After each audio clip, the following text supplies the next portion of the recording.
Hello, welcome back to my lecture. इस revision series में हम लोग जो नेक्स्ट बात करने वाले हैं वो सेफ्टी का सेकंड पार्ट, मतलब सेफ्टी का चैप्टर का ही जो आगे आगे का पोर्शन है उसको हम लोग कंटिन्यू करना चाह रहे हैं, क्योंकि वीडियो लंबा ना हो इसलिए इसको पार्ट में डिवाइड कर दिया हूँ। ठीक है, तो वर्क स्टडी एंड अर्गोनॉमिक्स। ठीक है, अर्गोनॉमिक्स किसे बोलते हैं? ये बना हुआ है ergo plus nomos. Ergo means work and nomos means law, right. Work और लॉज, ये हो गया, दोनों को देखना पड़ेगा। मतलब it is science that deals with law, task और workplace suitable worker so that the physical nature of work and the physical capacity worker are compatible to each other. मतलब बोल रहा है कि इस तरह से सुटेबिलिटी होना चाहिए ना, जो physical work capacity of worker है एंड जो फिजिकल नेचर ऑफ जो वर्क जिस प्रकार का है और जो कैपेसिटी है दोनों मैच करना चाहिए। ठीक है, इसको बोलते हैं अर्गोनॉमिक्स। ठीक है, now ergonomic design is a necessary in order to avoid injuries. जो मान लिया कि कोई काम कर रहा है, कुर्सी पे बैठकर लैपटॉप के सामने बहुत देर से काम कर रहा है, तो उसको स्ट्रेस वगैरह ये सब है ना, ये सब चीज़ों का डिसऑर्डर नहीं होना चाहिए, अवॉइड करता है। ये सब चीज़ों से जो इंजरीज होता है उसको अवॉइड करने का काम करता है ये अर्गोनॉमिक डिज़ाइन। तो कोई भी चीज़ जैसे कुर्सी वगैरह अर्गोनॉमिक डिज़ाइन बनाते हैं तो वही बात कर रहा है। तो जैसे अगर मान लिया इंजरीज की बात करते हैं तो इसमें लिगामेंट, ठीक है, tendon and blood vessels etc of the worker, otherwise the worker में developed muscular skeleton disorder. Muscular disorder हो सकता है, कॉम्युलेटेटिव ट्रॉमा डिसऑर्डर होता है, सीटीडी जिसको बोलते हैं, राइट।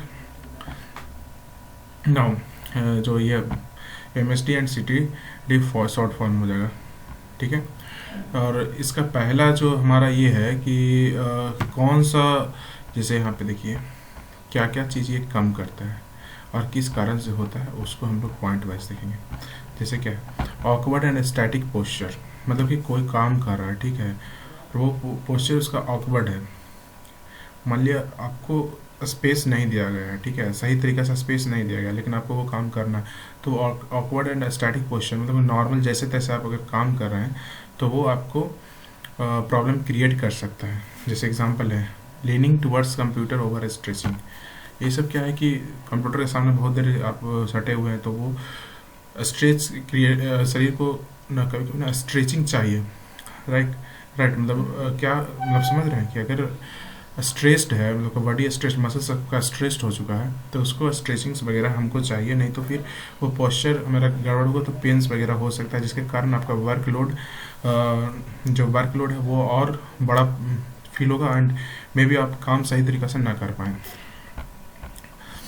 एंड सेकेंड है रिपीटेटिव मोशन। तो इसमें क्या है कि doing work in A same way for a long period of time और रिपीटेडली, मतलब कोई भी एक ही काम को हम लॉन्ग पीरियड के लिए कर रहे हैं और बार बार कर रहे हैं तो वो भी हमको इंजरी कर सकता है। जैसे standing for a long hours, तो ये भी हमको बोन्स को, लिगामेंट्स को, ये सबको ना प्रॉब्लम क्रिएट कर सकता है, राइट। एंड उसके बाद है फोर्सफुल एक्सर्शन। क्या फोर्सफुल एक्सर्शन में क्या है कि apply forces greater than one's physical capacity. अगर मान लिया किसी का कैपेसिटी कितना है कितना नहीं, उसके जाने बिना हम उसको अगर कोई काम दे देते हैं तो क्या होगा। जैसे मान लिया कि मेरा कैपेसिटी है 100 kg वेट उठाने का, हमको दे दिया 120 का, चलो एक बार मैं कर लिया, 2 बार कर लिया, 3 बार कर लिया, लेकिन वो ना धीरे धीरे मेरे बॉडी को डैमेज कर रहा है एक्चुअली में।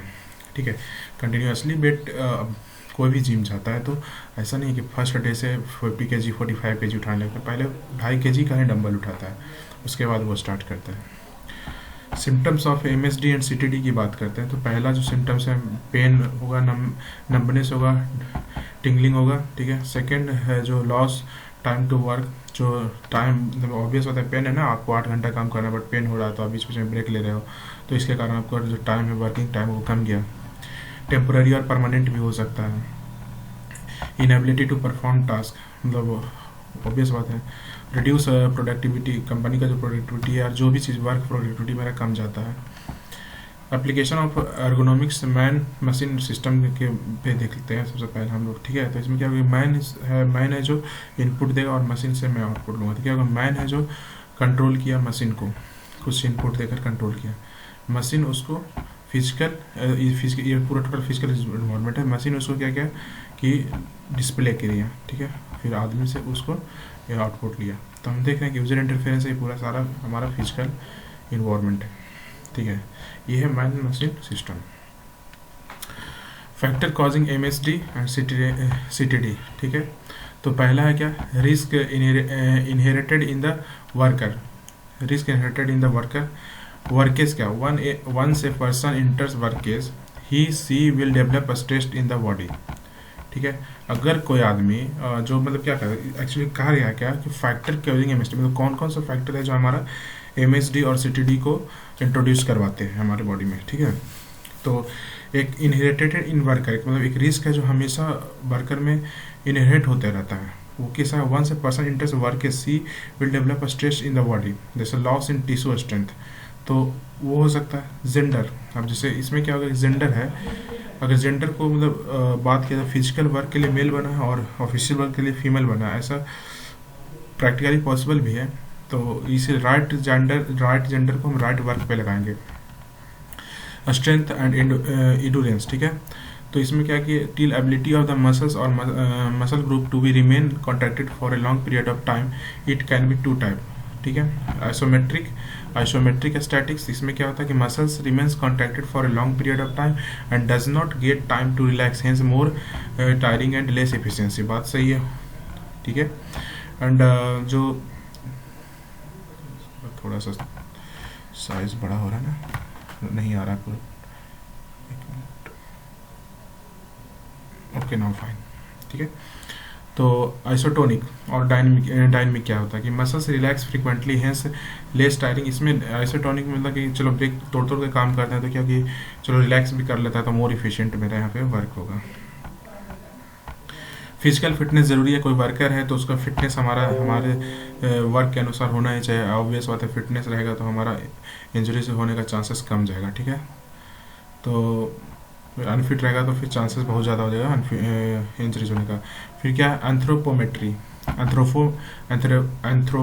ठीक है। तो इसमें क्या हो जाएगा कि सिंस दैट, अरे एक्चुअली ना मतलब मैं थोड़ा सा प्रिंटिंग राइटिंग लिखता हूँ तो कभी कभी होता है ना कि जब इसको स्कैन करता हूँ ना तो थोड़ा अलग अलग होने के कारण कन्फ्यूज हो जाता हूँ, इसलिए थोड़ा सा कभी कभी प्रॉब्लम हो जाता है। तो since that deals it body size and its proportion like BMS deviation in VMA results change in the work pattern, fit वाला ही बात हो गया ना अपना।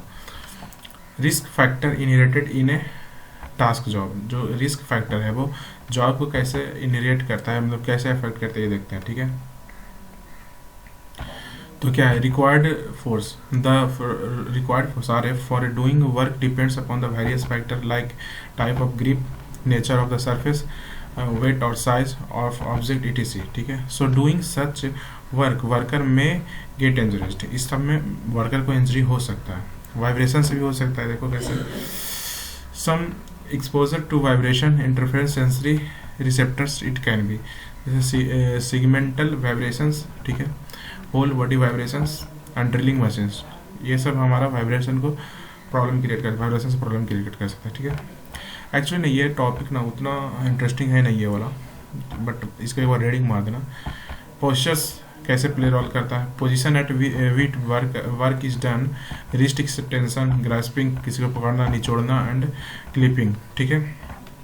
क्रैपल ट्यूनल क्या बोलता है, सिंड्रोम है, जब ये PDF बना तो SYNCL पढ़ने में आ रहा है, SYNDROM सिंड्रोम है, राइट।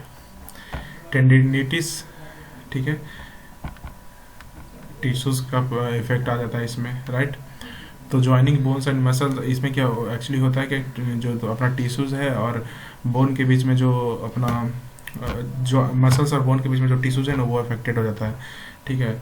तो उसके कारण होता है तो आर्म स्ट्रेच ओवर वंसिल over shoulder, bending at the lower back, low back disorder, right. Risk factor in the work place on environment, कौन कौन सा रिस्क फैक्टर वर्क प्लेस पे है और इन्वायरमेंट पे है, ठीक है। तो हीट स्ट्रेस, जहाँ पे आप कौन सा इन्वायरमेंट में काम कर रहे हैं, जैसे गर्मी वाला इलाका में कर रहे हैं, ठंडा वाला में इलाका कर रहे हैं, तो ये सब भी अफेक्ट करता है आपके हेल्थ पे, राइट।